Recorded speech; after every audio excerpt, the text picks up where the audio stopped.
Morning, ma'am. Ma'am, some congressmen and senators are calling or urging the president to subject himself to a lifestyle check following yung kanyang directive for all executive agencies. Ma'am, is the president willing to ano po ng lifestyle check? Lahat ng parte ng ehekutibo ay ready for lifestyle check. So, ma'am, nakausap niyo po ba siya regarding this and his affirmative po? Lahat po na ehekutibo, miyembro ng ehekutibo ay ready, pati pang Pangulo. How about, ma'am, sa kasi si Senator Risa Ontiveros, she's also calling for the full disclosure of SALN. How about that matter po, ma'am?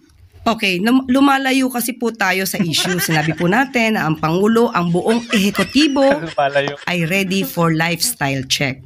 So wag po tayong lumayo sa issue.